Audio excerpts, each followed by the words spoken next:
Poor ego gets a bad rap, or we often talk about the word ego attached to meanings like megalomania or vanity. When you talk about someone who has an ego, it's usually with a negative connotation. But strictly speaking, it is only a psychological term that was popularized by Freud, meaning the consciousness as opposed to the unconscious mind. So, it's the awareness of one's own identity and existence. So, your ego is your conscious mind. It's the part of your identity that you consider yourself. With that definition in mind, ego should be viewed then as essentially the sense of self. What is the sense of self? What am I? Please, don't forget to click the subscribe button and the notification bell below to always get inspiring contents from Cycle Perception. The ego has a bad rap. It has become the villain of self-help. We associate it to being entitled or arrogant.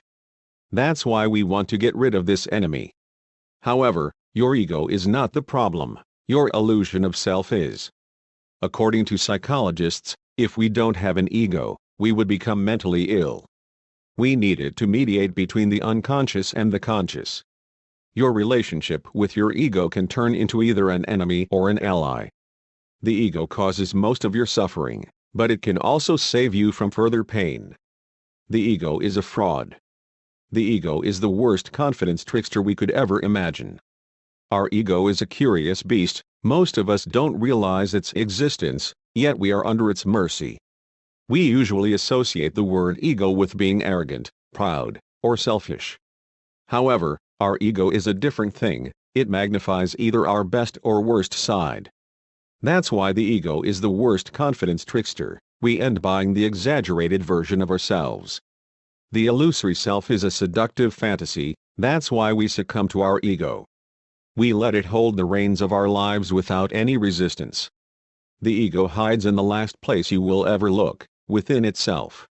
Disguised as your thoughts or feelings, your ego tricks you. When you believe you are your ego, you'll do anything to keep that illusion alive. When you desire to be perceived as the smartest boss, the beloved mom, the best negotiator, the kindest woman, the funniest guy, the most creative writer, fill in the blanks, you allow your ego to take over.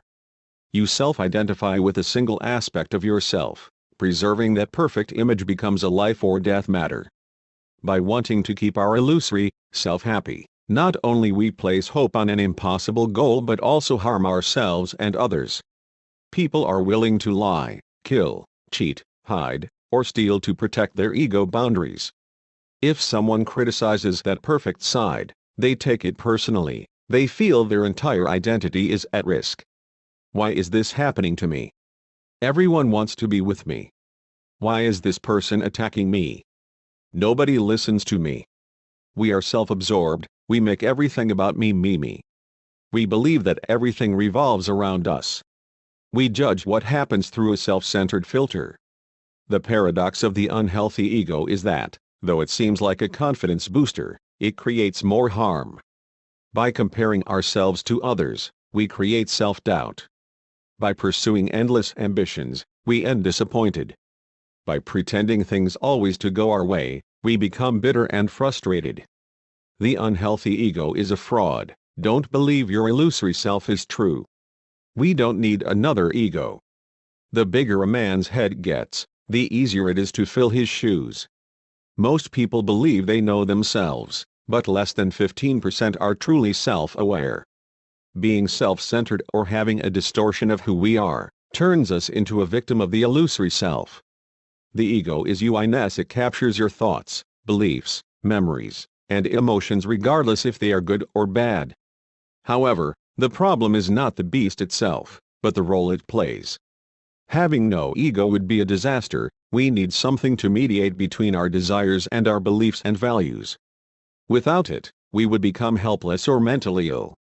The ego's relentless pursuit of attention and power undermines the goal we want to achieve. Dealing with an unhealthy ego is exhausting. As we aspire to be bigger, richer, smarter, better, stronger, or more attractive than others, we are shadowed by a persistent sense of weariness and self-doubt. You don't need another ego. You just need to be you. Our ego likes security, certainty, and repetition. It makes us feel comfortable by reinforcing an idealized version of ourselves. If people threaten that illusion, we turn them into an enemy. That's why ego-driven people engage in constant battles. They want to protect the fragile fantasy of who they are. The funny part is that we fight to keep an image of ourselves that no one buys into, except us. Your greatest enemy is your inner perception, not your ego.